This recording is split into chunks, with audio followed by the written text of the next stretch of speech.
Hello guys, this is Ray here once again from shortcrashcourse.com, and in today's video we're going to be talking about add ads.txt without a website. So there are a couple of people that had some complaint that okay, they built their app and they uploaded it on the Play Store, but since it was an app, they didn't have need to create a website for it and all that. So, and they wanted to, go ahead and they solve the problem of the add.txt. Okay. So that's the reason why we're doing this video. Okay. So now, before we proceed on this video, there's a question I want to ask, a very important question. And the question is ads.txt compulsory?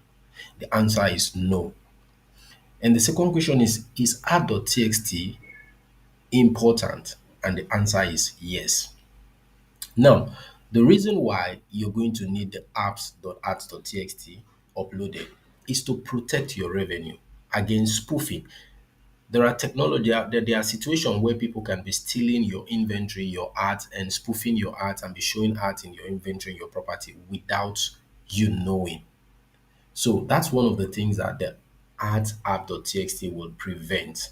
Okay, so it's important to do it. It's not a big deal. It's not like a rocket science or something that you're going to skip because it's complicated. No, it's a simple process, a simple procedure.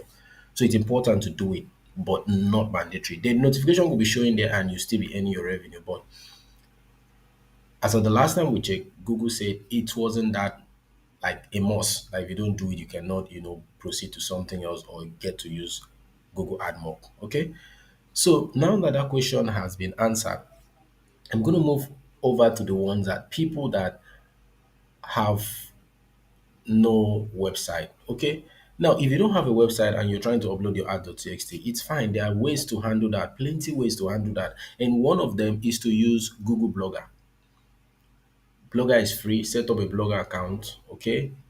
Then create your add.txt, upload the file there. Then apart from doing that, you can also buy a domain, connect it to your Blogger, then upload the file there and the file will be accessible. Okay.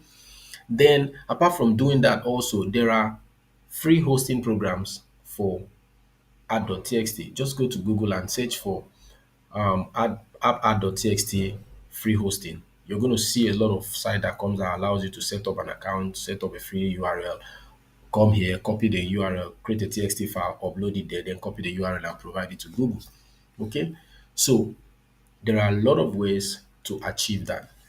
Now, the last thing I'm going to talk about before I end this version of the video is validation. Now, the last add.txt we uploaded, we are supposed to validate it to check if the thing is actually accessible through that URL so that when Google comes to check it, it's actually there. So how do we do that? You go to the URL of the site giver.com/app-ads.txt, okay, and click enter. If the file is there, okay, you see the file is there, so it was able to pull it. Google.com pop this direct, so on and so forth. Okay, so that's how you validate the app-ads.txt file and ensure that the file is actually there. Okay, so guys, if you're having challenge of doing that, you can always go to Google and search for app ads.txt without the website. And you see there's a free app ads.txt hosting tool here, which you can open. And there's so many other ones. So let's check this guy. So what is app.txt? How does app.txt work for mobile apps? Do app deliver domain hosting and service? Yes, but don't worry, app.txt.com has been created specifically to enable mobile app developers to host their apps app.txt for free without the need of any domain website. So you see, you can use this platform, just register, you don't need all this, and they'll be able to do that for you. Okay. So guys, that will be all for now on this particular video, app ads.txt without a website. I expect to see you in our next video. Bye for now.